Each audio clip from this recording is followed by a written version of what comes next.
l'immobilier simplifié. Tu déplugues les écouteurs, déplugue-les. Certainement l'immobilier simplifié avec Patrick Lapanne de chez Remax Prestige. Bon matin, Patrick. Hey, salut Sylvain. Comment tu vas? Hey, super, toi? Va super bien. Et ce matin, le sujet m'intéresse beaucoup. C'est les premiers pas, la première étape, la préparation de la vente quand on veut vendre un immeuble. Alors, j'appelle mon courtier.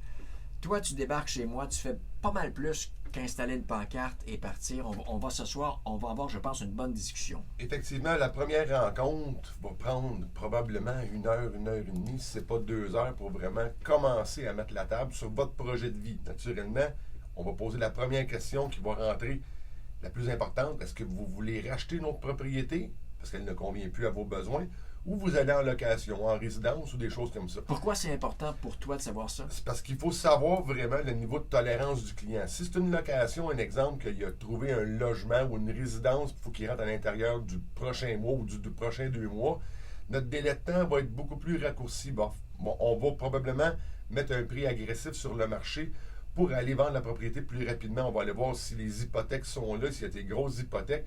C'est quoi qu'on peut aller chercher comme montant? C'est vraiment important de le cibler dès le départ pour vraiment connaître le projet du client puis aussi cerner ses besoins. Parce qu'un exemple, s'il va faire un rachat de propriété, c'est pour quelle raison? Ça, on va en parler dans la 4e semaine pour la préparation de l'acheteur. Donc, c'est vraiment ces parties-là. C'est pas uniquement mettre une pancarte en avant d'une propriété et puis attendre que les clients vont arriver. Il y a beaucoup de travail à faire lors de la première rencontre. La première chose qu'on va aller faire, c'est qu'on va aller faire la visite complète de l'immeuble. L'immeuble inclut le terrain aussi, il ne faut jamais l'oublier.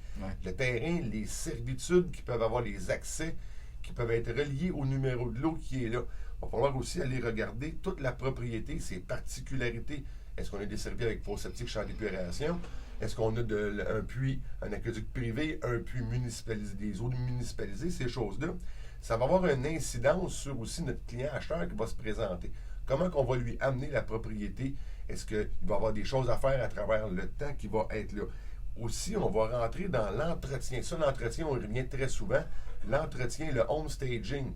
On prend un exemple. Bon, ben ici, en arrière de moi, on voit qu'on a un beau mur rouge. Ben, ceux qui ne me voient pas à la radio, naturellement, mais sur Facebook Live, ben, peut-être aller dépersonnaliser un petit peu. Faire des peintures, des choses comme ça, aller rajuster la propriété pour aller chercher la meilleure valeur marchande de la propriété pour la rendre aguichante pour tous les clients qui vont se préparer. Avant même de prendre les photos puis de l'afficher. Avant même. Donc, ça se pourrait des fois qu'on va retarder la mise en marché de notre propriété à cause de menus travaux de ce style-là.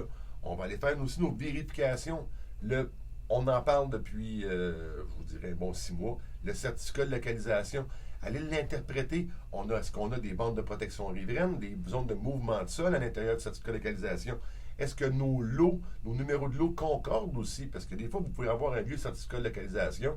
Un exemple qui va être sur le rang 2 du canton de Kilkenny, c'est l'ancien certificat de localisation qui va avoir votre nouveau numéro de lot.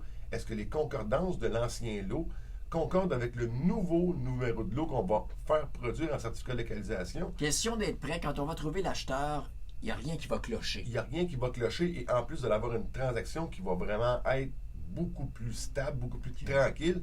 Vous n'aurez pas aussi naturellement sur le certificat de localisation. N'oubliez pas que s'il n'est pas prêt, là, on a des délais qui sont excessivement longs pour en avoir à cause du marché qu'on a là présentement. Est-ce qu'on va retarder à cause de ça? Est-ce que votre projet concorde avec votre achat ou une location ou aller en résidence? Il faut vraiment regarder tout ça. On va aussi demander tous les documents relatifs à la propriété. Depuis que vous l'avez acquis, même si vous avez des documents, en arrière de ça, ça peut être très important de les avoir. On prend un exemple. Les installations d'installation sanitaire, ben eux, si on a vraiment nos permis, nos certifications, même si l'immeuble est de 1988, vous avez fait votre nouveau champ d'épuration, une nouvelle fosse septique en 2012, ben je vous dirais que ça a un avantage de les avoir, ces documents-là. Allez, on va vous demander d'aller les chercher Patrick, à la municipalité. Il nous reste 45 secondes. Je veux qu'on parle du prix. Est-ce que le client, quand tu arrives chez lui, le vendeur a déjà son prix, puis il dit, moi, je demande tant, ou tu vas le conseiller? C'est sûr qu'on va le conseiller. Puis la première chose, moi, je travaille toujours de cette façon-là. Je rencontre mon client en premier. Je vais aller voir la propriété. Et à partir de ce moment-là, quand je vais avoir pris toutes mes notes sur l'immeuble, c'est là que je vais pouvoir statuer avec mes comparables vendus et aussi mes comparables en vigueur qui sont là, mes compétiteurs, pour donner le juste prix à mon client. Pouvoir lui dire tu demandes trop cher ou tu demandes pas assez cher. Exactement. Puis ça, on voit ça dans les ventes par propriétaire, là, soit qu'ils vendent beaucoup moins cher, mais ils ne savent pas le prix de la valeur de la Donc, propriété. ils perdent de l'argent. Ils vont perdre de l'argent, mais ceux qui vont être trop licités, trop élevés, ben, la propriété ne bougera pas, on n'aura pas d'activité sur la propriété. C'est vraiment important de s'assurer de faire toutes ces vérifications-là avec notre client. Patrick, si on veut te joindre. Facilement au 450-499-5544 sur le Facebook aussi. Toutes les chroniques sont disponibles sur la chaîne YouTube. Patrick Lapalme, un but, une passion. Vendez. Certainement.